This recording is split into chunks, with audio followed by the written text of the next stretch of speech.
Ce lundi 27 avril 2026, l'Iran lance une proposition qui change la donne. Il offre de rouvrir immédiatement le détroit d'Ormuz, sans aucune concession sur son programme nucléaire. Et la réponse de Donald Trump n'a tardé. Un refus clair et net. Bonjour à tous et bienvenue sur le Grand Décryptage. Merci d'être là, comme toujours, pour décortiquer sans filtre ce qui se passe vraiment dans la crise Iran-États-Unis. Si c'est votre première vidéo, activez la cloche maintenant. Vous êtes au bon endroit pour comprendre les vrais enjeux.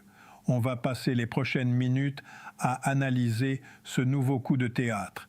Fait vérifier et surtout des angles que vous ne verrez nulle part ailleurs. Restez jusqu'à la fin. Vous allez voir pourquoi ce refus de Trump est bien plus stratégique qu'il n'y paraît. Commençons par les faits, rien que les faits.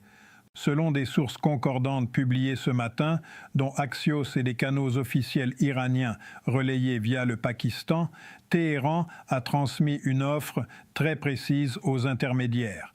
L'Iran propose de lever immédiatement toutes ses restrictions sur le trafic maritime dans le détroit d'Ormuz, fin des harcèlements par les canonnières du CGRI, fin des menaces de mines, sécurisation totale du passage pour tous les navires commerciaux. En échange, rien sur le nucléaire, rien sur les missiles balistiques, rien sur le programme d'enrichissement. C'est une offre Ormuz d'abord, le reste plus tard. Trump a réagi dans l'heure. Il a annulé l'envoi de ses émissaires à Islamabad et déclaré publiquement, s'ils veulent vraiment parler, qu'ils nous appellent directement. Traduction, pas de négociation sur ces bases, pas de séparation des dossiers. Ce n'est pas une simple réponse, c'est un refus de principe. Maintenant, regardons le timing avec précision. Cette proposition arrive exactement 5 jours après la prolongation indéfinie du cessez-le-feu par Trump, 4 jours après l'exposition du Khorramshahr 4 en pleine rue à Téhéran, 3 jours après l'annulation du round de négociations prévues à Islamabad. L'Iran ne propose pas ça par faiblesse. Il le fait parce que le blocus naval américain lui coûte cher, très cher. Mais surtout, il le fait pour tester la ligne rouge de Trump. Et Trump, lui, refuse parce qu'il ne veut pas donner l'impression de céder sur le premier point. Ce qui se joue ici est un bras de fer classique de négociation à haute intensité. L'Iran essaie de diviser le paquet pour respirer. Trump veut tout négocier en bloc pour garder le maximum de levier. Regardons maintenant plus en profondeur la logique iranienne. Pourquoi Téhéran choisit-il ce moment précis? D'abord, l'économie iranienne est sous pression. Le régime sait que chaque jour de blocus complet affaiblit sa capacité à financer ses priorités internes. En proposant de rouvrir Ormuz, il envoie un signal au monde. Nous sommes prêts à débloquer le pétrole mondial, mais nous ne plions pas sur le nucléaire. C'est une manœuvre habile. Elle met la balle dans le camp de Trump. Elle montre aux alliés de l'Iran, Chine, Russie, Inde, que Téhéran est constructif sur le commerce mondial. Mais elle cache aussi une réalité interne. Les gardiens de la révolution et les diplomates ne sont pas toujours sur la même ligne. Cette proposition semble venir davantage du ministère des Affaires étrangères. Les gardiens, eux, continuent de montrer leurs muscles avec les missiles et les canonnières. Trump l'a bien compris. C'est pour ça qu'il refuse de séparer les dossiers. Maintenant, analysons la stratégie américaine avec le même niveau de détail. Trump ne veut pas d'un accord partiel. Pour lui, accepter de rouvrir Ormuz sans concession sur le nucléaire serait perçu comme une victoire iranienne. Il maintient donc la pression maximale.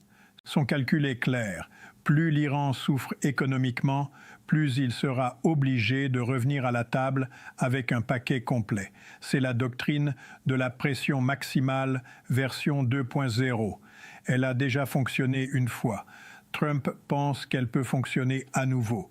Mais il y a un risque. Si l'Iran tient bon, le blocus peut finir par coûter plus cher aux États-Unis et à leurs alliés qu'à Téhéran. Les marchés pétroliers sont déjà nerveux. Les compagnies de transport maritime augmentent leurs primes d'assurance. Ce refus de Trump est donc un pari risqué, mais cohérent avec sa personnalité, jamais reculé en premier. Passons maintenant à un angle que peu de commentateurs ont exploré, le rôle des intermédiaires. Le Pakistan joue ici un rôle discret mais central. C'est via Islamabad que l'offre iranienne est passée. Le Pakistan a tout intérêt à ce que la tension baisse. Il importe du pétrole via Hormuz et il ne veut pas d'une guerre qui déstabilise toute la région. La Chine observe en silence. Pékin importe 40% de son pétrole via ce détroit. Elle ne veut ni escalade, ni blocus prolongé. Son rôle d'arbitre discret pourrait devenir décisif dans les jours qui viennent. Et la Russie ? Moscou soutient Téhéran militairement, mais elle profite aussi de la hausse du prix du pétrole. Son intérêt est donc ambigu. Tous ces acteurs extérieurs compliquent encore plus le jeu. Maintenant, changeons complètement d'angle sur les scénarios. Oublions les 3 scénarios classiques. Regardons plutôt les choses sous un prisme nouveau. Les 3 fenêtres de décision qui vont tout déterminer dans les prochains jours.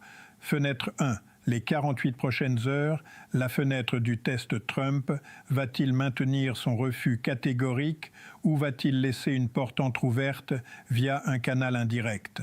L'Iran va-t-il interpréter ce refus comme un signal de faiblesse et durcir ses actions dans Hormuz? Cette fenêtre est la plus dangereuse. Un seul incident naval pourrait tout faire basculer. Fenêtre 2. La semaine prochaine, la fenêtre de la Chine-Pékin va-t-elle intervenir plus activement? Si la Chine propose sa médiation, tout change. Trump acceptera-t-il un format multilatéral ou restera-t-il sur sa ligne bilatérale? C'est la fenêtre où la diplomatie silencieuse pourrait prendre le dessus. Fenêtre 3. Les 30 prochains jours, la fenêtre de la fatigue. Qui va craquer en premier? L'Iran, sous pression économique, ou Trump, sous pression intérieure et sur les marchés?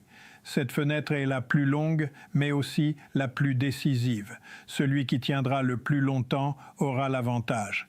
Ces 3 fenêtres montrent que nous ne sommes pas dans une simple escalade ou désescalade. Nous sommes dans une partie d'échecs à plusieurs dimensions où chaque coup est calculé sur plusieurs jours. Ce que peu de gens ont remarqué, c'est que l'Iran a changé de ton. Il ne menace plus, il propose. C'est un signe de maturité stratégique. Mais Trump, lui, refuse de changer de stratégie. Il reste sur la pression maximale. Ce bras de fer est loin d'être terminé. Chaque jour qui passe ajoute une couche de complexité. Et chaque refus, chaque proposition redessine la carte des rapports de force. Les amis, ce qui se joue en ce moment est historique. L'Iran teste les limites de Trump. Trump teste la résistance de l'Iran. Dites-moi en commentaire ce que vous pensez vraiment. Est-ce que l'Iran a raison de vouloir séparer Hormuz du nucléaire? Est-ce que Trump a raison de tout lier? Quelle fenêtre, selon vous, va s'ouvrir en premier? Je lis absolument tous vos commentaires. Merci d'avoir regardé jusqu'au bout. Si ce décryptage vous a aidé à y voir plus clair, likez, abonnez-vous et activez la cloche. Prenez soin de vous. On se retrouve très vite pour la suite du grand décryptage.